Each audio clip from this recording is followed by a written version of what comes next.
Hi, hello, vanakkam and welcome to Vimarsanam day 39. 37 to 39 ஒரு combined ரிவ்யூவாகவே இது நம்ம பண்ணிடலாம். அதாவது ஸ்கூல் டாஸ்க் இந்த வாரமே வந்து டியூஸ்டே வென்ஸ்டே தேர்ஸ்டே வந்து ஸ்கூல் டாஸ்க் கொடுத்துருக்காங்க. ஸோ இந்த ஸ்கூல் டாஸ்கோட ஹைலைட்ஸு, ஸோ யாருக்கு யாரோட கிளாஷ் ஆச்சு, யாருக்கு யாரோட லவ் ஆச்சு, யார் பெஸ்ட் பர்ஃபார்மரு, யார் பெஸ்ட்டாக பர்ஃபார்ம் பண்ணாங்க, இது எல்லாத்தையும் நம்ம டிஸ்கஸ் பண்ணிடலாம். ஸோ ஃபஸ்ட்டு வந்து டே ஒன்ல school task Bigg Boss boarding school task வந்து கொடுக்குறாங்க. அது போர்டிங் ஸ்கூல் மாதிரி இல்லை, ரொம்ப ரொம்ப போரிங்கான ஸ்கூல் மாதிரி இருந்துச்சு. சரி, ஓகே, இருந்தாலும் நம்ம வந்து ஹைலைட்ஸ் பேசணும் இல்லையா? ஸோ பேசிடலாம். ஸோ இந்த டாஸ்கே வந்து ஸ்கூல் டாஸ்க் எல்லா சீசன்லேயும் வர்ற டாஸ்க் தாங்க. பட் இருக்கிறதுலே இத்தனை சீசன்ஸில் பார்த்ததுலேயே சீசன் 8ல ரொம்ப மொக்கையாக ரொம்ப போரிங்காக போச்சு. சரி, டே வந்தால் அவங்களுக்கு இன்னும் வார்ம் அப் ஆகலை, டே 2 நல்லா பண்ணுவாங்க அப்படின்னு ஹோப்ஸ் வச்சா டே 2 கூட ரொம்ப மோசமாக போச்சு. டே 3 கூட அதை விட மோசமாக போச்சு. ஸோ பிக் பாஸை வந்து கிவ் அப் பண்ணிட்டாங்க. போதும்பா, இதுடன் முடிச்சுக்கலாம், ஏன்னா இதுக்கப்புறம் உங்ககிட்டலேருந்து எந்த கண்டென்ட்டும் வரப்போகிறது இல்லை அப்படின்னு சொல்லி ஸ்கூல் டாஸ்க் முடிச்சு விட்டாங்க. நல்ல வேலை. சரி, பிக் பாஸே வந்து கூப்பிட்டு ஸ்டாஃப்ல சில பேர் 6 பேருக்கு, ஸ்டூடெண்ட்ஸில் சில பேருக்கு வந்து கேரக்டர் ஸ்கெட்ச் வந்து கொடுக்குறாங்க. ஸோ ஸ்டாஃபில் மெயினாக ஃபவுண்டரோட பொண்ணு, அதாவது வர்ஷினி. ஸோ வர்ஷினி தான் பிரின்சிபல் ஆஃப் த ஸ்கூல் அப்படின்னு சொல்லுவாங்க. இந்த கேரக்டர் தான் இந்த டாஸ்கோட பேக் போன் அப்படின்னு சொல்லி நல்ல ஒரு பில்டப்ல வந்து பிக் பாஸ் கொடுக்குறாங்க. ஆனால் ஹவுஸ்மேட்ஸ் எல்லாரும் எக்ஸ்பெக்ட் பண்ணது இந்த ரோல் வந்து சௌந்தர்யாவுக்கு கொடுப்பாங்க அப்படின்னு ஒரு கெஸ்ட்ல தான் இருந்தாங்க. பட் அப்படியே பிக் பாஸ் ட்விஸ்ட் கொடுத்துட்டு யாருமே எக்ஸ்பெக்ட் பண்ணாத வர்ஷினிக்கு இந்த ரோல் கொடுத்துருக்காங்க. செம்ம ரோலு. ஃபர்ஸ்ட் டே வந்து ரொம்ப நல்லா பர்ஃபார்ம் கூட பண்ணாங்க. ஆனால் அவங்க ஒரு நாள் தான் பர்ஃபார்ம் பண்ணாங்க. டே 2 டே 3 எல்லாம் டோட்டலி ஆஃப் மோடில் தான் வர்ஷினி இருந்தாங்க. அதுக்கு காரணம் வந்து டே 2ல நம்ம ஸ்டூடெண்ட்ஸு ஸ்டாஃப் பற்றி ஒரு ஃபீட்பேக் கொடுக்குறாங்க. அதில் மேக்ஸிமம் எல்லாரும் பிரின்சிபல் வேஸ்ட்டு, பிரின்சிபல் ரொம்ப ரூடாக இருக்காங்க, ரொம்ப கெட்ட வார்த்தைகள் விடுறாங்க அப்படின்ற ஒரு ஃபீட்பேக்கில் வர்ஷினி வந்து ஆஃப் ஆனதா. அதுக்கப்புறம் அவங்க வந்து பர்ஃபார்மே பண்ணலை அப்படின்னு தான் நம்மளோட அப்சர்வேஷன் இருக்குது. நம்ம வைஸ் பிரின்சிபல் அருணுக்கும் நம்ம பிரின்சிபல் வர்ஷினிக்கும் ஆல்ரெடி மேரேஜ் ஆகி அவங்க டிவோர்ஸ் ஆகிட்டாங்க. இருந்தாலும் அருண் வந்து அவங்கள லவ் பண்ணுறாங்க. ஸோ மீண்டும் நம்ம சேரணும் அப்படின்ற ஒரு முயற்சி வந்து அவங்க சைட்லேருந்து பண்ணிகிட்டே இருப்பாங்க. இதுதான் அருணோட கேரக்டர் ஸ்கெட்சு. அருண் வந்து இது ரொம்ப நல்லா ரொம்ப அழகாக அந்த லவ் ட்ராக்கு கிரியேட் பண்ணதாகட்டும், வர்ஷினியை வந்து அவங்க இம்ப்ரெஸ் பண்ணுறதுக்கான சில விஷயங்கள் பண்ணுறதாகட்டும் நல்லா இருந்துச்சு. ரொம்ப க்யூட்டாக இருந்துச்சு. அண்ட் டே 1 எஸ்பெஷலி வந்து ரொம்ப நேச்சுரலாக இருந்தது அந்த லவ் ஸ்டோரி. வர்ஷினி ஒரு பக்கம் ரொம்ப ஸ்ட்ரிக்ட் ஆஃபீஸராக இருந்தாங்க. அருண் வந்து ரொம்ப இறங்கி ரொம்ப ஸ்வீட்டாக ரொம்ப சாஃப்டாக வர்ஷினி கிட்டே பேசுறது, இதெல்லாமே வந்து நல்ல மொமெண்ட்ஸ் நல்லா இருந்துச்சு. ஒரு நாள் தாக்கு பிடிச்சாங்க. அதுக்கப்புறம் அருண் என்னதான் ட்ரை பண்ணாலும் வர்ஷினி சைட்லேருந்து எந்த ஒரு ரியாக்ஷனும் வராதனால அந்த லவ் அப்படியே ஃபெயில்யூர் ஆயிடுச்சு.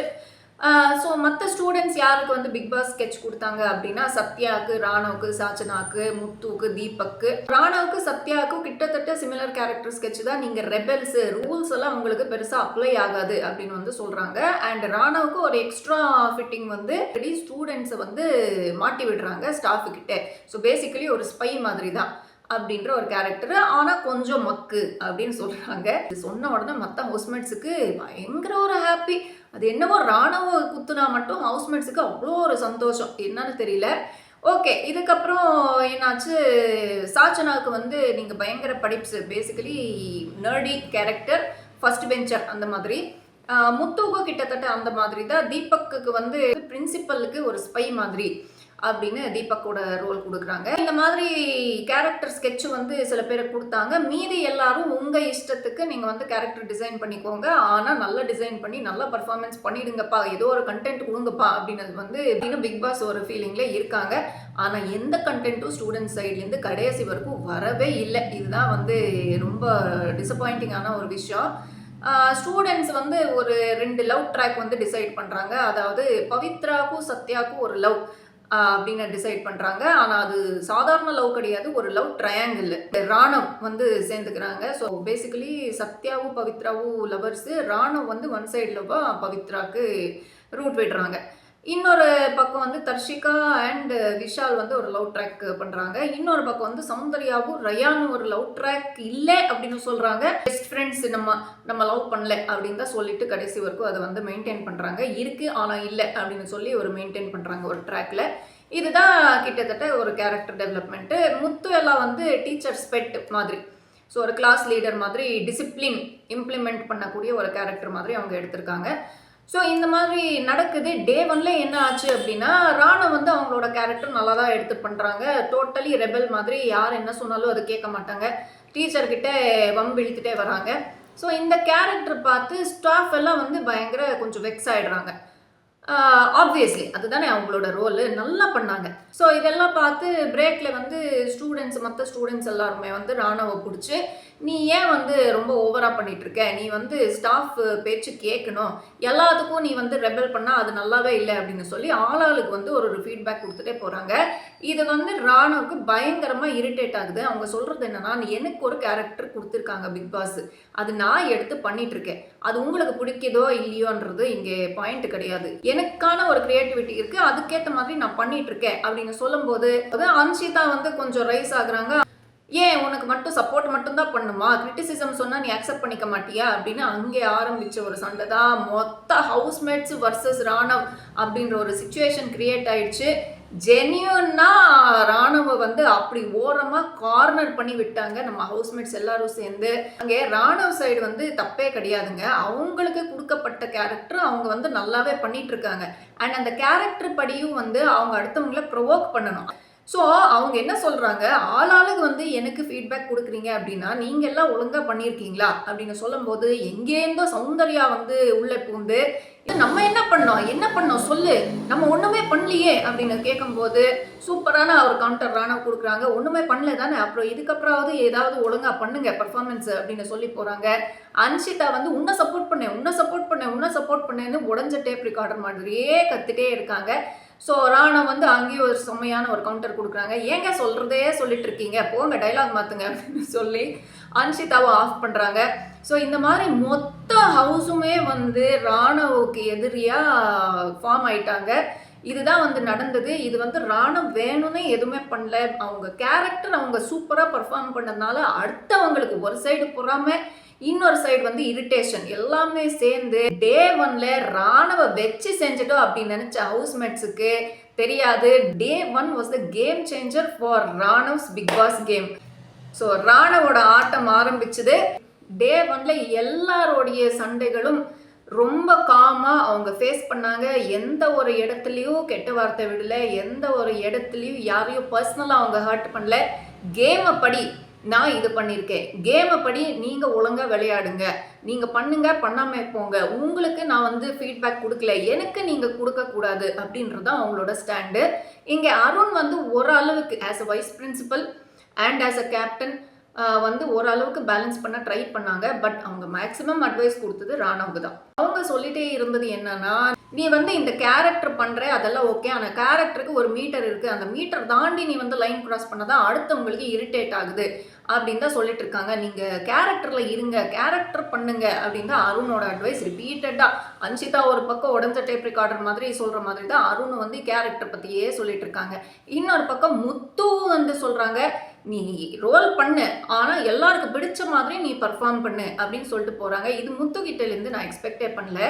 ஏன்னா எல்லாருக்கும் பிடிச்ச மாதிரி இவங்க பண்ணணும்னு எந்த அவசியமும் இல்லை, இவங்களுக்கு தெரிஞ்ச மாதிரி அங்கே பெர்ஃபார்ம் பண்ணுறது தான் அவங்களோட வேலை. ஸோ அது வந்து கரெக்டாக ராணவ் பண்ணுறாங்க. அண்ட் சத்யாவும் கிட்டத்தட்ட ராணவோட ரோல் தான் எடுத்து பண்ணுறாங்க. ஹீஸ் ஆல்சோ அ ரெபல், யார் என்ன சொன்னாலும் அது வந்து கேட்டுக்க மாட்டாங்க பெருசாக. ஸோ அந்த வகையில் totally the house versus Raanav அப்படின்னு டர்ன் அவுட் ஆயிடுச்சு.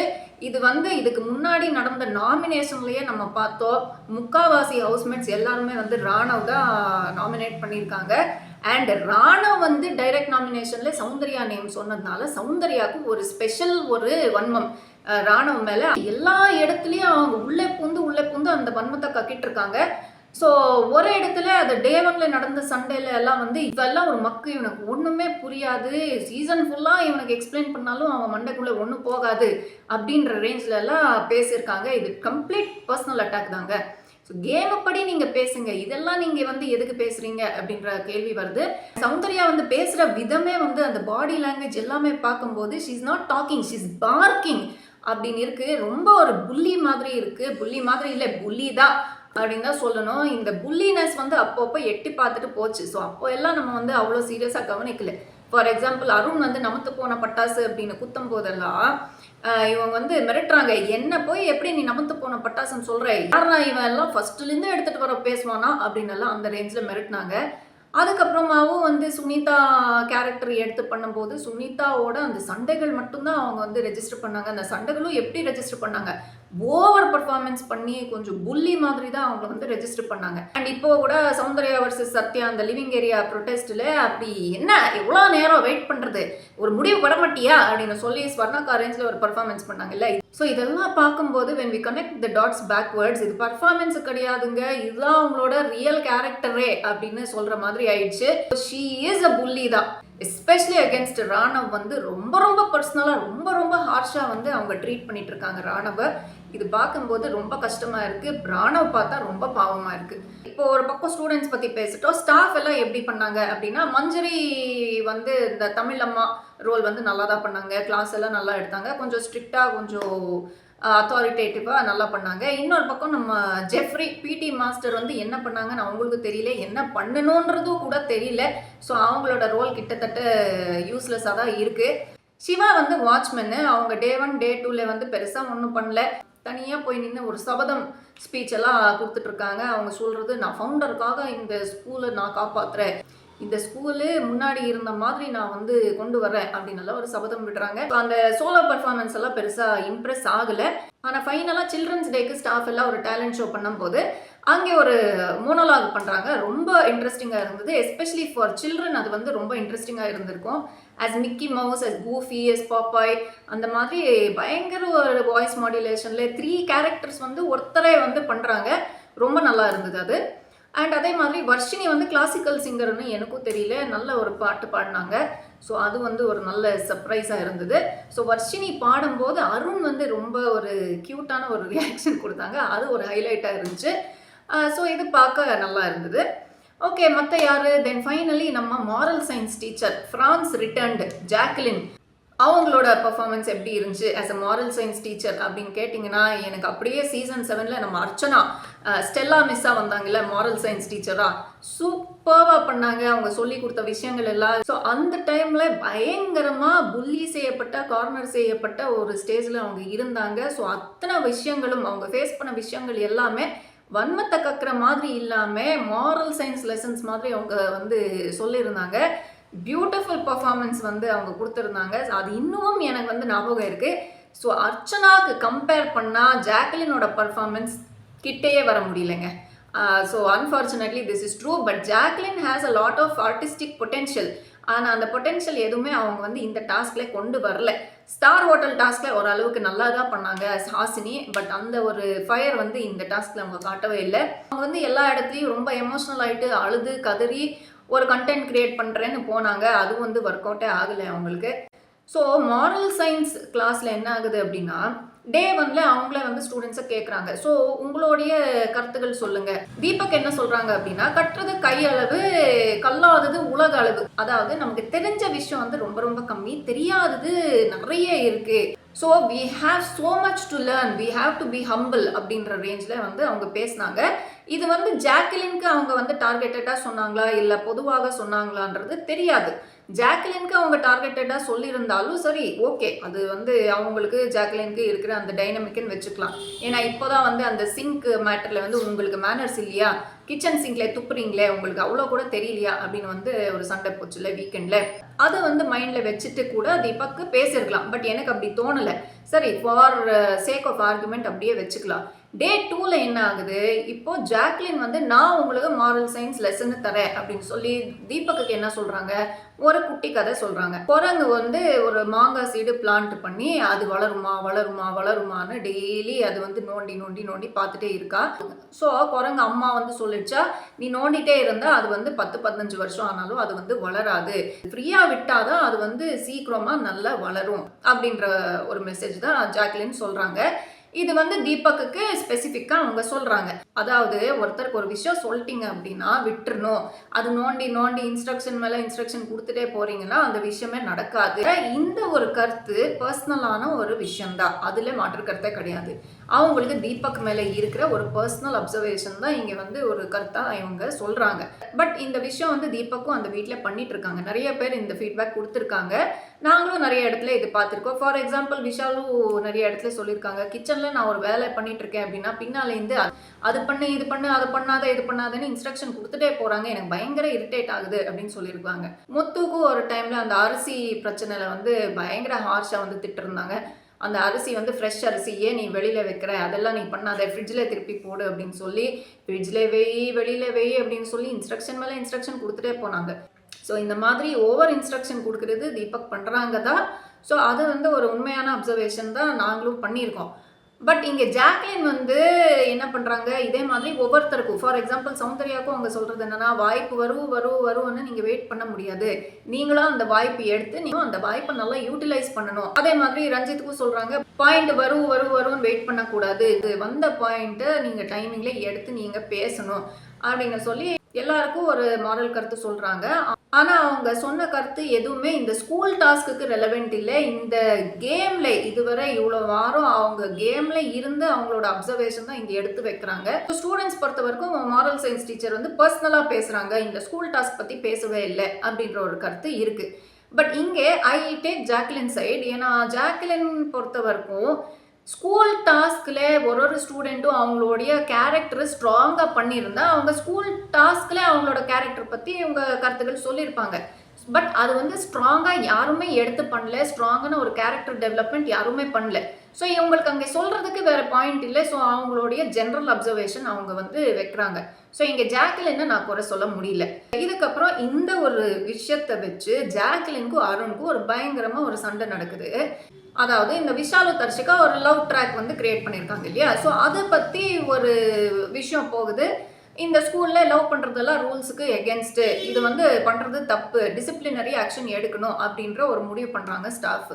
இப்போ ஜாக்லின் சொல்கிறாங்க, எனக்கு ஒரு ரிக்வெஸ்ட் இருக்குது, இந்த பனிஷ்மெண்ட் வந்து பிடி மாஸ்டர் கொடுக்கணும் அப்படின்னு சொல்கிறாங்க. உடனே வைஸ் பிரின்சிபலான நம்ம அருண் வந்து சொல்கிறாங்க, எதுக்கு மேடம் பனிஷ்மெண்ட் வந்து பிடி மாஸ்டர் கொடுக்கணும், பிடி மாஸ்டருக்கும் இந்த லவ் பிரச்சனைக்கும் சம்மந்தமே இல்லையே, அவங்க எதுக்கு பனிஷ்மெண்ட் கொடுக்கணும் அப்படின்ற ஒரு லாஜிக்கல் கொஸ்டின் தான் கேட்குறாங்க.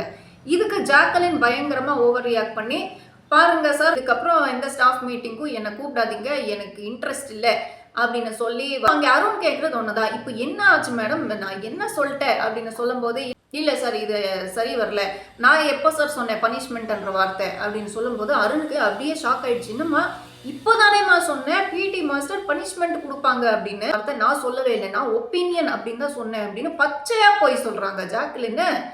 ஸோ இதுக்கப்புறம் அருண் வந்து ஆர்குமெண்ட் ஸ்டார்ட் பண்ணுறாங்க. அப்போ ஜாக்லின் வந்து இதை பாருங்கள், இதுக்கப்புறம் என்ன எந்த ஸ்டாஃப் மீட்டிங்கும் கூப்பிடாதீங்க, எனக்கு இன்ட்ரெஸ்ட்டாக இல்லை அப்படின்னு சொல்லி பிரின்சிபல் அதாவது நம்ம வர்ஷினி பார்த்து டேக் எல்லாம் கழட்டி வச்சுட்டு ஐ ரிசைன் அப்படின்னு சொல்கிறாங்க. ஸோ இங்கே வர்ஷினி வந்து இருங்க என்ன பிரச்சனை சொல்லுங்கள், என்ன ப்ராப்ளம் அப்படின்னு சொல்லும்போது, இவ்வளோ பேசுகிறாங்களே வைஸ் பிரின்சிபல், நான் கிளாஸ் எடுக்கும் போதெல்லாம் நீங்கள் vice principal PT master watchman முதல் கொண்டு எல்லாரும் என் கிளாஸுக்கு வரீங்க, ஏன் வரீங்க அப்படின்னு அவங்களும் ஒரு நல்ல பாயிண்ட்டாக கேட்டாங்க.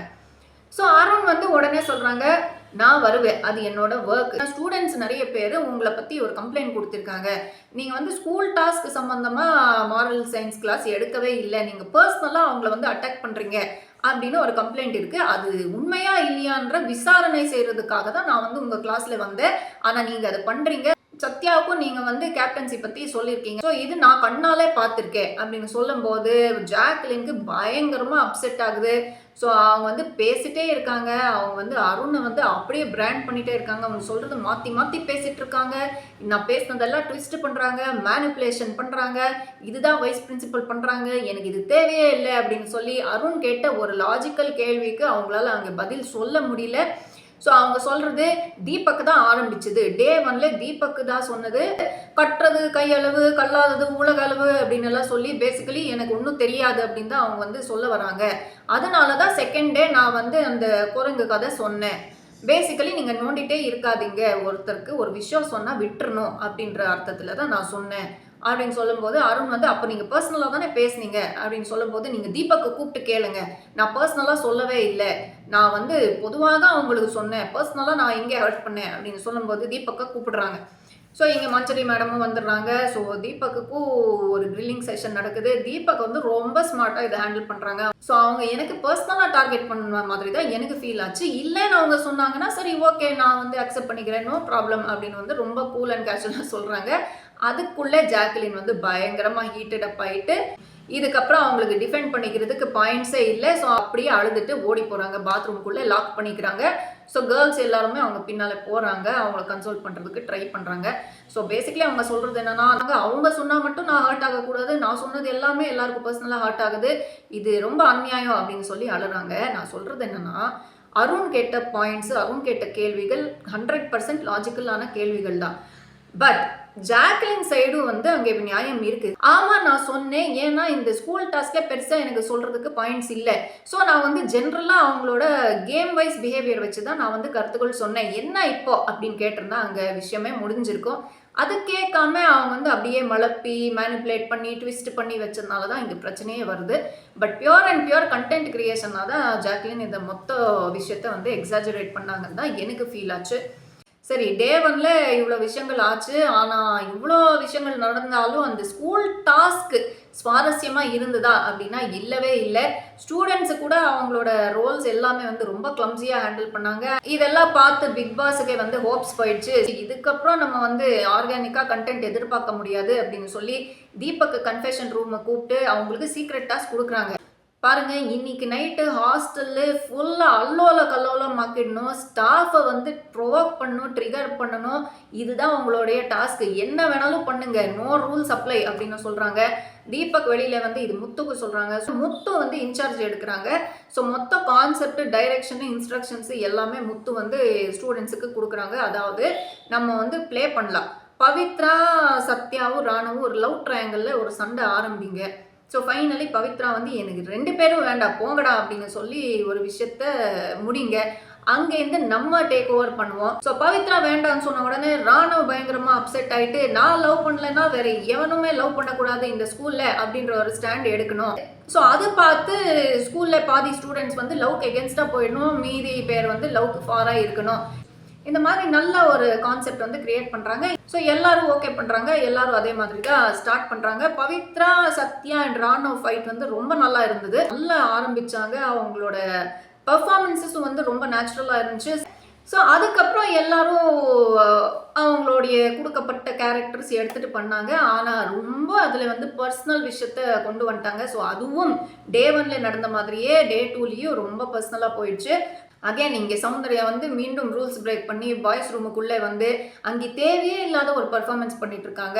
நான் மட்டும் லவ் பண்ணுறேன்னா, நான் எங்கே லவ் பண்ணேன், நான் வந்து ரயானோட ஃப்ரெண்ட்லியாக தான் இருக்கேன், நீ எப்படி எனக்கு சொல்லுவேன் அப்படின்னு அவங்களுக்கு யாரும் சொல்லவே இல்லை. அவங்களா வந்து ஒரு ஓவர் பர்ஃபார்மன்ஸ் பண்ணுறேன்னு சொல்லி அந்த கவுச் மேலே ஏறி குதிச்சு ஒரு பர்ஃபார்மன்ஸ் பண்ணும்போது கீழே விழுந்துடுறாங்க. ஸோ அப்போது ராணுவ வந்து சொல்கிறாங்க, அங்கே நீங்கள் ஏன் ஃபர்ஸ்ட் இங்கே வந்தீங்க அப்படின்னு அங்கே கொஞ்சம் ஹீட்டட் அப்பாக போகுது. பட் ரயான் வந்து சௌந்தர்யாவை பார்த்துக்கிறாங்க. ஸோ இந்த மாதிரி நிறைய தேவையில்லாத விஷயங்கள் நடுநடுவில் போகுது. அண்ட் தர்ஷிகா ஒரு இடத்துல வந்து முத்து கிட்டே ஒரு பயங்கரமாக சண்டை போடுறாங்க. நீ வந்து உன் கேரக்டர் என்னவோ அது மட்டும் பண்ணு, சும்மா நோண்டிகிட்டே இருக்காது அப்படின்னு சொல்லி பயங்கர ஒரு நெகட்டிவாக ஒரு சண்டை போடுறாங்க. இதுக்கான ஒரு காரணமும் தெரியல எனக்கு. அதுக்கப்புறம் ஜெஃப்ரிக்கும் ரியாவுக்கும் ஒரு குட்டி சண்டை நடக்குது. ரியா வந்து என்ன சார் எல்லா பிரச்சனைக்கும் நான் தான் காரணம்ன்ற மாதிரி நீங்கள் பேசுகிறீங்க, யார் பண்ணாங்க அங்கே போய் கேளுங்கன்னு சொல்லி ரியா சைட்லேருந்து ஒரு குட்டி சண்டை போகுது. அதான் எல்லாரும் அவங்கவுங்க மினி செக்மெண்ட்ஸில் பர்ஃபார்மன்ஸ் பண்ணுறாங்க. பட் எதுவுமே வந்து கேட்சியாக இல்லை, எதுவுமே வந்து மெயின் பிளாட்டுக்கு கனெக்டே ஆகலை. பட் ஸ்டாஃப் எல்லாரும் ப்ரொவோக் ஆகிட்டாங்க. மஞ்சரி எல்லாம் ஹேண்டிலே பண்ண முடியாமல் உட்காந்து அழுறாங்க. வர்ஷினி வந்து மார்னிங் ஆக்டிவிட்டி சொன்னல, இவங்க வந்து சரியில்லை, ரொம்ப ரூடு, ரொம்ப ரஃப்னு ஃபீட்பேக் வந்த உடனே வர்ஷினி டோட்டல் ஆஃப் ஆகிட்டாங்க. என்ன வேணாலும் சண்டை போட்டுட்டு போங்க, அடிச்சுக்கோங்க, என்ன வேணாலும் பண்ணுங்க, நான் இந்த வம்புக்கே வரல அப்படின்னு சொல்லி அவங்க கூலாக ரிலாக்ஸ்டாக இருக்காங்க. அருண் தான் நிறைய இடத்துல உள்ள வந்து ஒரு காம்ப்ரமைஸ் பண்ணலாம் அப்படின்னு ட்ரை பண்ணுறாங்க. பட் அவங்களால அது முடியல. அது வந்து அப்படி போய் இப்படி போய் ஃபைனலாக ராணுவ தான் வந்து பயங்கரமாக அகெயின் டே 2 கூட ஸ்கோர் பண்ணாங்க. எல்லாரையும் உசுப்பேத்து விட்டு அவங்க வந்து எல்லாரும் ப்ரொவோக் ஆனதுக்கப்புறம் அவங்க சைடில் போய் சிரிக்கிறாங்க. அது வந்து நல்லா இருந்தது பார்க்க. எஸ்பெஷலி ஸ்டாஃப் எல்லாரையும் வந்து அலைய விட்டாங்க. சூப்பரான ஒரு ஸ்வாக் மொமெண்ட்ஸா இருந்தது ராணவோட பெர்ஃபார்மன்ஸஸ்ல. ராணவ் மட்டும்தான் அவங்களோட கேரக்டர் வந்து இன்ட்ரெஸ்டிங்கா வச்சாங்க. அண்ட் கடைசி வரைக்கும் அந்த கேரக்டர் அப்படியே வந்து கேரி ஃபார்வர்ட் பண்ணாங்க. நல்ல ஒரு காமிக் டைமிங் இருக்கு அவங்களுக்கு. நல்ல இன்ஸ்டன்டா கவுண்டர் கொடுக்கக்கூடிய ஒரு ஷார்ப்னஸ் இருக்கு. இது எல்லாமே இந்த ஸ்கூல் டாஸ்க்ல அவங்க வந்து காட்டிருக்காங்க. அண்ட் வெளியில அவங்களுக்கு மக்கள் சப்போர்ட் வந்து இன்ஸ்டண்டா ஒரு நாள்ல வந்து அப்படியே ஏறிடுச்சு. அவங்களுக்கு வந்த ஓட்ஸ் கூட அப்படியே ஜம்ப் ஆயிடுச்சு. ஸோ இப்போ டாப் 4ல இருக்காங்க நம்ம Raanav. And he deserves it. So he has earn that position. சரிப்பா, இவ்வளோ சண்டை எல்லாம் முடிஞ்சு ஸ்டாஃப் வந்து ரெஸ்ட் எடுத்தாங்க. ஆனால் காலங்காத்தால பிக் பாஸ் வந்து ஒரு சர்க்குலர் அனுப்புறாங்க ஸ்டாஃபுக்கு, எக்ஸாம் அப்படின்னு சொல்லி. எக்ஸாமுக்கு முன்னாடி கார்டன் ஏரியால எல்லாரும் அசம்பிள் ஆகிட்டு வார்ம் அப் பண்ணணும் அப்படின்னு சொல்றாங்க. ஸோ பிடி மாஸ்டர் ஜெஃப்ரி வந்து இது பாய்ஸ் ரூமுக்குள்ளே கொண்டு வராங்க சர்க்குலரு. சத்யா வந்து எந்திரிச்ச மினிட்லேருந்தே பர்ஃபார்மன்ஸ் ஆரம்பிக்கிறாங்க. நல்லா இருந்துச்சு பார்க்க. ஸோ அவங்க சொல்றது என்ன சர்க்குலர், நான் எதுக்கு ஃபாலோ பண்ணும், எப்போ வந்துருச்சு, யார் கொடுத்தாங்க, இதோ காட்டுங்க, கிட்ட வாங்க, நான் படிக்கணும் அப்படின்னு எல்லாம் சொல்லி அங்கேயே வந்து மிரட்டுறாங்க. அங்கேருந்து ஆரம்பிச்சதா. அதுக்கப்புறம் ஒரு கன்ஃபியூஷன் ஆகுது. வெளியில மழை பெய்யுது. ஸோ நம்ம வைஸ் பிரின்சிபல் அருண் வந்து லொக்கேஷன் மாத்துறாங்க.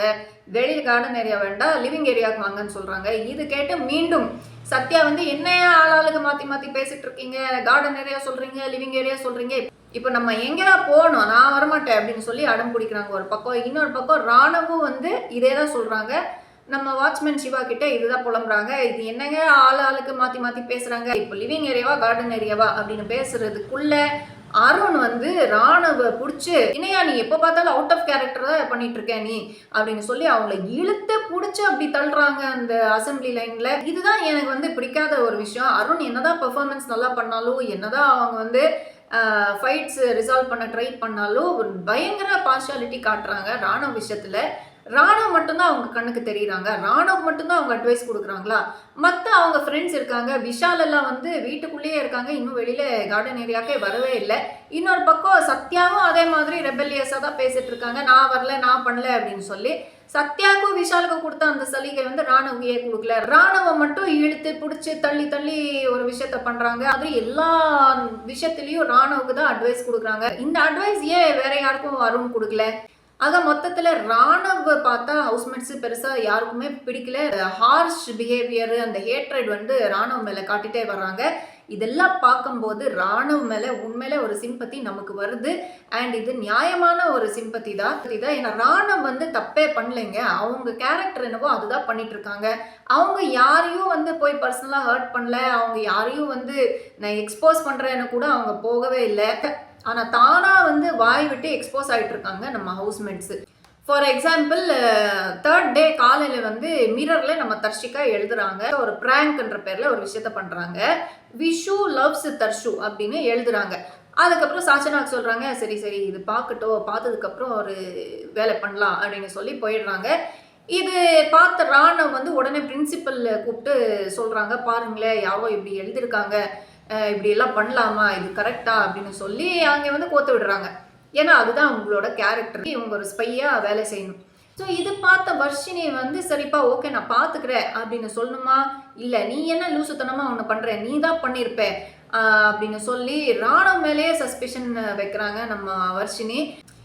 ஸோ இங்கே வர்ஷினி கூட ராணவை வந்து ரொம்ப ரஃபாக ட்ரீட் பண்ணுறாங்க. அவங்க சொல்கிறது என்னென்னா, உனக்கு இந்த வேலையெல்லாம் எதுக்கு, நீ தான் பண்ணியிருப்ப, அதனால தான் என்னை கூட்டிட்டு வந்திருக்கேன், ரொம்ப மோசமாக பண்ணுற நீ, ரொம்ப அசிங்கமாக இருக்கு நீ பண்ணுறது எல்லாமே அப்படின்னு சொல்லி ராணவ் மேலே அநியாயமாக ஒரு ஹார்ஷ்னஸ் அவங்க காட்டுறாங்க. பட் அதையும் வந்து அவங்க ஸ்போர்ட்டிவாக எடுத்துக்கிட்டு ராணவ் வந்து அந்த கேரக்டர் மெயின்டைன் பண்ணிட்டே போகிறாங்க. ஸோ ஃபைனலி அது வந்து யார் பண்ணீங்கன்னு போகும்போது இங்கே தர்ஷிகாலாம் பயங்கர ஓவர் பர்ஃபார்மன்ஸ் பண்ணுறாங்க. மஞ்சரி மேடம் என்ன வந்து அசிங்கம் அப்படின்னு சொல்லிட்டாங்க அப்படின்னு சொன்னாங்க. மஞ்சரி வந்து அப்படி சொல்லவே இல்லை. மஞ்சரி சொன்னது என்னன்னா, இந்த மாதிரி ஒருத்தர் பேரை தப்பாக எழுதுறது அசிங்கமான ஒரு விஷயம் தான் சொல்கிறாங்க. அங்கே தர்ஷிகாவும் அங்கே சொல்லவே இல்லை. இன்ஃபேக்ட் அவங்க தர்ஷிகாவை சப்போர்ட் தான் பண்ணாங்க. சென்ஸ்லெஸ்ஸாக ஒரு ஃபைட் வந்து தர்ஷிகாவே வந்து இழுத்துட்டு வராங்க. என்ன அசிங்கமாக நீங்கள் பேசிட்டீங்க, அது எனக்கு பிடிக்கல அப்படின்னு சொல்லி அழுது கதறி ஒரு சீன் தான், அது ஒரு ட்ராமா தான் அது பண்ணுறாங்க தர்ஷிகா. இதை பார்த்து மஞ்சரி உண்மையிலே வந்து பேனிக் ஆகிட்டாங்க. ஐயோ நான் உன்னை சொல்லவே இல்லைம்மா, என்னை மன்னிச்சு விட்டுருமா அப்படின்னு சொல்லி போகிறாங்க. பட் இவ்வளோ பண்ணுற தர்ஷிகா வந்து ட்ராமா பண்ணுறாங்கன்னு கூட மஞ்சரிக்கு வந்து தோணவே இல்லைங்க. ஸோ அது ஒரு பக்கம் அது போகுது. அதுக்கப்புறம் எல்லாரும் முட்டி போடுறாங்க. ஸோ ஃபைனலி இது யார் சொல்லுங்கன்னு சொல்கிற வரைக்கும் எல்லாரும் இப்படி தான் நீல் டவுனில் இருக்கணும் அப்படின்னு சொல்லி ஸ்டாஃப் சொல்கிறாங்க. ஸோ இது கேட்ட தர்ஷிகாவுக்கு வந்து பயங்கர கில்ட்டியாக ஃபீல் பண்ணி நான் தாங்க பண்ணேன் இப்போ எந்திரிச்சு இல்லைங்க என்ன இப்போ நான் தான் பண்ணேன் அப்படின்னு சொல்லி பயங்கர ஒரு டென்ஷன்ல பயங்கர ஒரு ரஃப்பாக அவங்க வந்து சொல்கிறாங்க. ஸோ இதுதான் எனக்கு புரியவே இல்லை. சரிம்மா நீங்கள் ப்ராங்க்னு சொல்லி ஒரு விஷயத்த பண்ணீங்க, கடைசி வரைக்கும் வீக்கெண்ட் வரைக்கும் அதை மெயின்டைன் பண்ணால் தானே அந்த ப்ராங்க் எஃபெக்டிவாக இருக்கும். இது நீங்கள் வந்து உடனே வந்து விட்டு கொடுத்துட்டீங்க அப்படின்னா அந்த ப்ராங்கே நீங்கள் பண்ணியிருக்க வேண்டாமே அப்படின்னு தான் இங்கே வந்து எனக்கு கேள்வி வருது. ப்ராங்க் பண்ணதுனால தர்ஷிகாவுக்கு என்ன பெனிஃபிட் ஆச்சு, அந்த ப்ராங்க் பண்ணதுனால இந்த கேம் எப்படி சுவாரஸ்யமாச்சுன்றது தான் இங்கே வந்து பெரிய கேள்வி எனக்கு இருக்குது. இந்த தர்ஷிகாவும் வந்து டே 1 கூட நல்லா தான் பண்ணாங்க. நல்ல ஒரு பிகினிங்கு. விஷாலு தர்ஷிகாவோட அந்த லவ், கியூட்னஸ் அதெல்லாமே வந்து நல்லா இருந்தது பார்க்க. ஆனால் டே 2ல அப்படியே மாறிட்டாங்க. அந்த ராணுவ ஃபைட்டில் வந்து ரொம்ப வில்லனஸாக அவங்க வந்து பண்ணாங்க. இந்த டே 3லலாம் இந்த ப்ராங்க் பண்ணும்போது அவங்க பேசின விதம் எல்லாம் வந்து ரொம்ப ரொம்ப ஹார்ஷாக இருந்துச்சு. டே 1ல நம்ம தர்ஷிகாவும் விஷாலு பார்த்து ரொம்ப க்யூட்டாக இருக்காங்களே, நம்ம சச்சின் படத்தில் தளபதி ஜெனீலியா மாதிரி அப்படின்னு நினச்சேன். ஆனால் டே 3ல பார்க்கும்போது வல்லவன் படத்தில் வர ரீமா சென் மாதிரி அவங்க ஆயிட்டாங்களே, இது என்ன ஒரு டிரான்ஸ்ஃபர்மேஷன் அப்படின்னு இருந்துச்சு. எதனால அப்படின்னு கூட எனக்கு தெரியல. பட் டோட்டலி தர்ஷிகாவோட ஆக்டிவிட்டிஸ் எல்லாம் பார்க்கும்போது ரொம்ப இரிட்டேஷன் தான் ஆச்சு. அதே மாதிரி இன்னொரு பக்கம் சௌந்தர்யாவோட ஆக்டிவிட்டிஸ் பார்க்கும்போது கூட ரொம்ப ரொம்ப இரிட்டேட் ஆகுது. ஏன் இவங்க வந்து பஜாரி மாதிரி இப்போ கத்திட்டு இருக்காங்க அப்படின்றதா எனக்கு புரியவே இல்லை.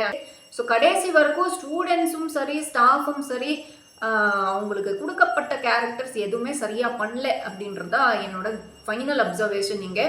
ஸோ ஃபைனலி ஒரு ரேங்கிங் டாஸ்க் வந்து ஸ்கூலில் வைக்கிறாங்க. இது வந்து பிபி கொடுத்த டாஸ்க் தான். ஸோ பெஸ்ட்டு ஸ்டூடெண்ட்ஸ் அப்படின்ற கேட்டகரியில் first rank Muthu, second rank Sachana, third rank Rayan, fourth rank Anandhi, fifth rank Ranjith.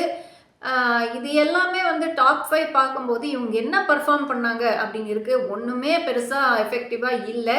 But as staff வந்து அவங்களோட க்ரைட்டீரியா என்னன்னா, நம்ம சொன்ன இன்ஸ்ட்ரக்ஷன்ஸை அவங்க நல்லா ஃபாலோ பண்ணாங்க. குட் பிஹேவியர், டிசிப்ளின்டு ஸ்டூடெண்ட்ஸ் அப்படின்ற கேட்டகரியில் இந்த 5 பேரை கொடுத்துருக்காங்க. பட் ஆஸ் அ பர்ஃபார்மன்ஸ் ஒன்றுமே இல்லை. அங்கே லாஸ்ட் 3 ஸ்லாட்ஸ் வந்து ராணவ், சத்யாவும், ரியாவும்.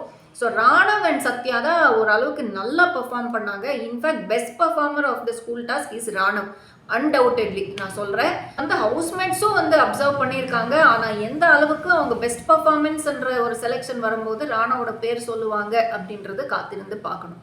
இந்த வீடியோ முழுசாக பார்த்ததுக்கு மிக்க நன்றிகள் மக்களே. Take care, see you tomorrow.